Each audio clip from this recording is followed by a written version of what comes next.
Alright, let's talk about a relationship that's more toxic than your ex who still uses your Netflix password. I'm talking about narcissists and authoritarian governments. It's like they were made for each other. Seriously, it's a perfect match. You have one side that craves power, admiration, and control above all else. That's the narcissist. Then you have the other side, a system of government that is built on power, admiration, and control. That's the authoritarian regime. When these two find each other, it's not just a fling, it's a long-term commitment to making everyone else's life difficult. They reinforce each other in a cycle that can be incredibly hard to break. The system gives the narcissist a stage, and the narcissist becomes the system's biggest cheerleader. Think about how these systems are structured. It's always a pyramid. You've got one person, or a very small group of people, right at the tippy top. Everyone else? They're somewhere down below, holding the whole thing up. An authoritarian government loves this setup. It makes it clear who has the power and who doesn't. There's no confusion, no messy debates. The boss is the boss. A narcissist sees this and thinks, yes, this is it. This is the world as it should be. They are naturally drawn to this kind of hierarchy because their entire worldview is based on being better, more important, and more deserving than everyone else. They don't want a level playing field. They want a ladder they can climb to the top, preferably by stepping on other people's fingers. This desire for a clear hierarchy isn't just about having power, it's about feeling secure. For a narcissist, the world is a scary, competitive place. They need constant validation to feel good about themselves. A rigid, top-down system provides that. It tells them exactly where they stand, and if they can get close to the top, it proves their superiority. It's a cheat code for self-esteem. Authoritarian regimes offer this structure on a silver platter. They create a world where rules are absolute, loyalty is everything, and the people at the top are treated like gods. For someone whose ego is as fragile as a smartphone screen, this kind of environment is paradise. So from the very beginning, their interests align perfectly. The authoritarian system needs people who are willing to enforce its strict rules without question. It needs individuals who are ambitious and ruthless enough to maintain the hierarchy. And who fits that description better than a narcissist? They see the system not as oppressive, but as a beautiful, well-organized machine that rewards the best people. And of course, they always believe they are the best people. It's a symbiotic relationship where the system provides the structure for the narcissist to thrive. And the narcissist provides the personality to keep the system running smoothly. It's a win-win for them, and a lose-lose for almost everyone else. Now, if there's one thing both narcissists and authoritarian regimes are obsessed with, it's control. And I don't just mean controlling what people do, I mean controlling what people think. They want to be the director, writer, and star of the movie playing in your head. Authoritarian governments do this by controlling the media. They decide what news you see, what books you read, and what you're allowed to say online. The goal is to create a single official story, a reality where the leaders are always wise, the country is always strong, and any problems are caused by outside enemies. Sound familiar? It's because that's exactly what a narcissist does in their personal life. They create a narrative where they are always the hero or the victim, but never the villain. This control over information is crucial. If you can control what people know, you can control how they feel. An authoritarian state doesn't want its citizens thinking for themselves or questioning the official story. That's dangerous. Independent thought leads to dissent, and dissent is a threat to their power. So they flood the airwaves with propaganda. They pump out stories of national glory and success, even when the economy is falling apart. A narcissist does the same thing on a smaller scale. They will lie, exaggerate, and manipulate the truth to make themselves look good. They'll tell you a story about their amazing success at work, but they'll conveniently leave out the part where they stole someone else's idea. This is where the narcissist becomes incredibly useful to the regime. They are natural masters of spin. They know how to sell a story and how to make people believe it. They can get up on a stage and with complete confidence declare that the sky is green, and some people will actually start to question what they're seeing with their own eyes. For an authoritarian government that needs to sell its version of reality to the public, these individuals are worth their weight in gold. They become the spokespeople, the officials, the talking heads on state television who defend every policy, no matter how nonsensical or cruel it is.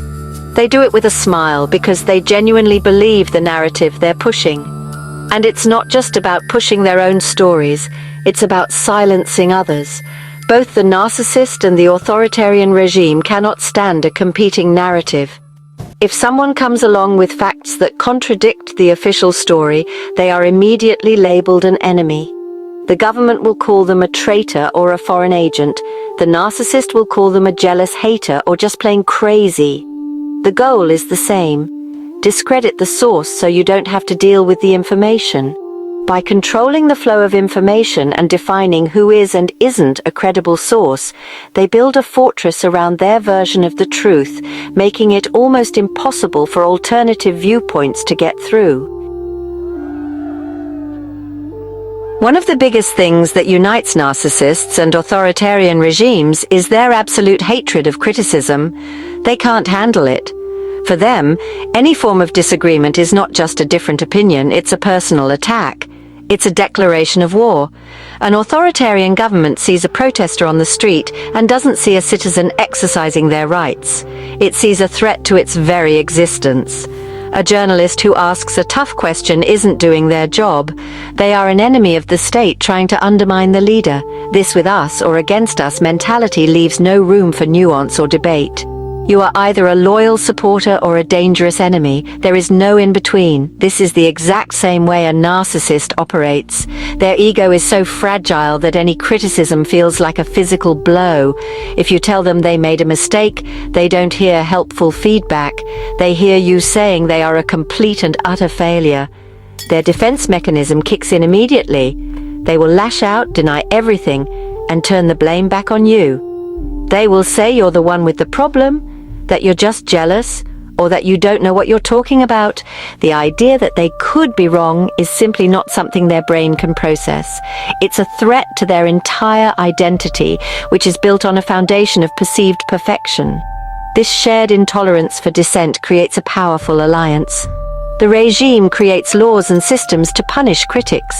They can be arrested, fired from their jobs, or publicly shamed. The narcissist, who wants nothing more than to silence their own critics, sees this and loves it. They eagerly participate in this system. They become the ones who report their neighbors for saying the wrong thing. They are the online trolls who attack anyone questioning the government. They do this not just out of loyalty to the state, but for their own personal satisfaction. They get to punish the kind of people they have always hated, those who dare to question them.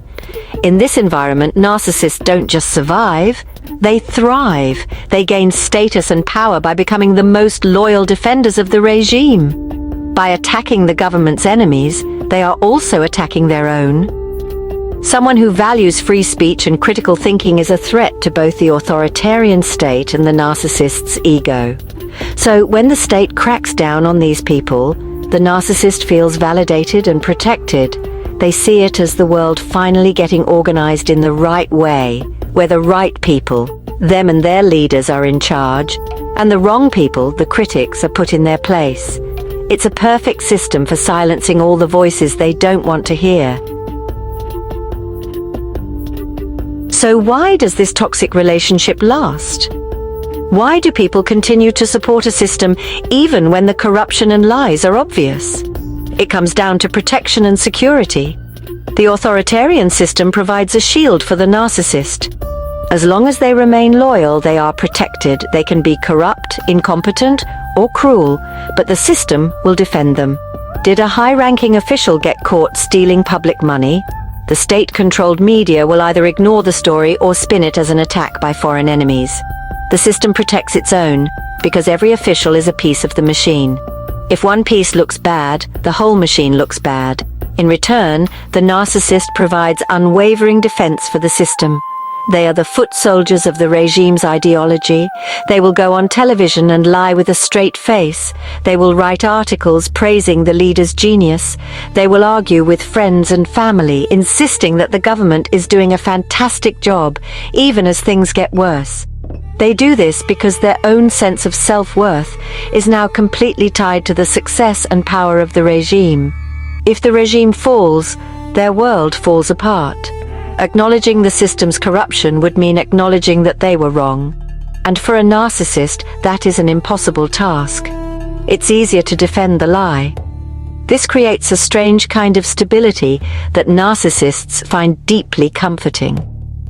A democratic society, with its debates, elections, and changing leaders, feels chaotic and threatening to them. It's unpredictable. They might lose their status. They might be held accountable for their actions.